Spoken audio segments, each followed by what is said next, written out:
بسم الله الرحمن الرحيم. وعن أبي ذر رضي الله تعالى عنه قال دخلت على رسول الله صلى الله عليه وسلم فذكر الحديث بطوله إلى أن قال قلت يا رسول الله أوصني قال أوصيك بتقوى الله فإنه أزين لأمرك كله. قلت زدني قال عليك بتلاوة القرآن وذكر الله عز وجل فإنه ذكر لك في السماء ونور لك في الأرض إلى آخر الحديث.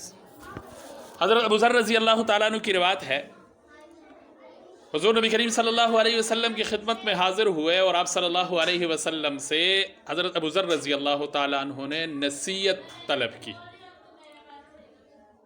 حضور نبی کریم صلی اللہ علیہ وسلم نے حضرت ابو ذر رضی اللہ تعالیٰ عنہ کو کچھ نصیحتیں فرمائی،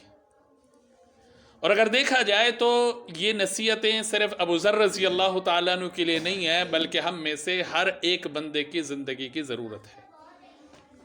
اور اگر ہم ان نصیحتوں کو اپنی زندگی میں لانا چاہیں تو ہمارے لیے بھی ان نصیحتوں پر عمل کرنا کوئی مشکل نہیں ہے۔ بعض کام بندہ سوچتا ہے ایسے ہوں گے جو صحابہ کر سکتے ہوں، ہم نہ کر سکتے ہوں، لیکن یہ جو آپ صلی اللہ علیہ وسلم نے حضرت ابو ذر رضی اللہ تعالیٰ عنہ کو نصیحتیں فرمائی ہیں، تو یہ نصیحتیں ایسی ہیں جن کو میں اور آپ بلکہ آنے والی نسل اور قیامت کے صبح تک ہر مسلمان اگر اپنی زندگی میں لانا چاہے یہ کام، تو اس کے لیے آسانی سے اس پر عمل کرنا بھی آسان ہے اور آسانی سے اس کی زندگی میں یہ چیزیں آ سکتی ہیں۔ دوسری بات، اب صلی اللہ علیہ وسلم کا اپنی امت کے ساتھ جو تعلق ہے اور اپنی امت کے ساتھ جو شفقت کا معاملہ ہے، وہ میں اور آپ دیکھیں کہ کیسے آپ صلی اللہ علیہ وسلم نے نصیحت کا آغاز کیا، اور آپ صلی اللہ علیہ وسلم نے نصیحت کو مکمل کہاں پر جا کر کیا۔ معلم کائنات صلی اللہ علیہ وسلم نمس شناس پیغمبر، کیونکہ ہر انسان یہ چاہتا ہے کہ مجھے فائدے کی چیز مل جائے اور نقصان والی چیز سے میں بچ جاؤں۔ ایک طرف ایک کام وہ ہے جس کے کرنے کا مجھے نقد فائدہ ملے گا، اور ایک کام وہ ہے جس کے کرنے یا چھوڑنے پر مجھے کام اس کا فائدہ ملے گا، نقصان سے میں بچ جاؤں گا لیکن کچھ دیر بعد۔ تو ہر بندے کی کوشش یہی ہوتی ہے، ہر انسان اور ہر عقل مند اس بات کو سمجھتا ہے کہ فائدے والی بات کی طرف وہ جاتا ہے اور نقصان والی بات سے وہ بچنے کی کوشش کرتا ہے۔ تو پہلے آپ صلی اللہ علیہ وسلم نے فائدے کی باتیں بتلائی ہیں، اور وہ اعمال جن کے کرنے سے فائدہ ہی فائدہ ہے۔ پھر آخر میں جا کر آپ صلی اللہ علیہ وسلم نے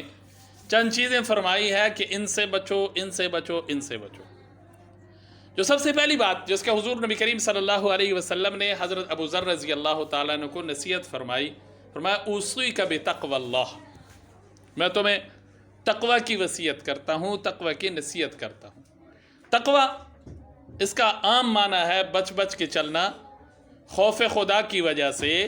جو بندہ بچ بچ کے چلے گا، اللہ کے حکم کے خلاف سے بچے گا،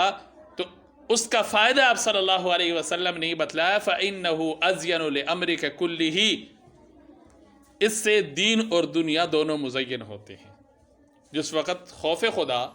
تقوی انسان کی زندگی میں آ جائے، پرہیزگاری انسان کی زندگی میں آ جائے، تو اس پرہیزگاری کا فائدہ صرف آخرت میں نہیں ملے گا اس انسان کو، بلکہ اس پرہیزگاری کا، اس تقوی کا اور خوف خدا کا یہ فائدہ کہ دنیا میں اس بندے کی زندگی مزین ہو جائے گی، خوبصورت زندگی بن جائے گی، جس کو قرآن نے کہہ دیا نا من عمل صالحا فلنحینہ حیاتا طیبہ،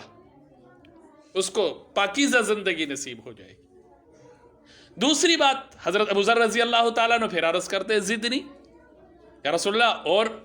نصیحت۔ آپ صلی اللہ علیہ وسلم نے دوسری بات فرمائی علیک بتلاوت القرآن و ذکر اللہ عز و جل، تلاوت قرآن اور ذکر کو لازم پکڑو۔ دو چیزیں، دو فائدے حاصل ہوں گے۔ پہلا فائدہ، آپ کا ذکر آسمانوں میں ہوگا۔ یہ قرآن کی تلاوت کرنا، ذکر کرنا، جب یہ دو کام تمہاری زندگی میں آئیں گے تو ایک فائدہ یہ ہوگا آسمانوں میں تمہارے ذکر کا ہی سبب بنے گا، اور دوسرا فائدہ دنیا میں تمہیں ہی مل جائے گا وَنُورٌ لَكَ فِي الْأَرْضِ، دنیا میں تمہارے لیے یہ نور کا سبب بن جائے گا۔ یعنی ایک خاص قسم کی بصیرت اور سمجھ بوجھ اس کی وجہ سے اللہ تمہیں عطا فرما دیں گے، جس سے اچھے برے کی تمیز کرنا تمہارے لیے آسان ہو جائے گا۔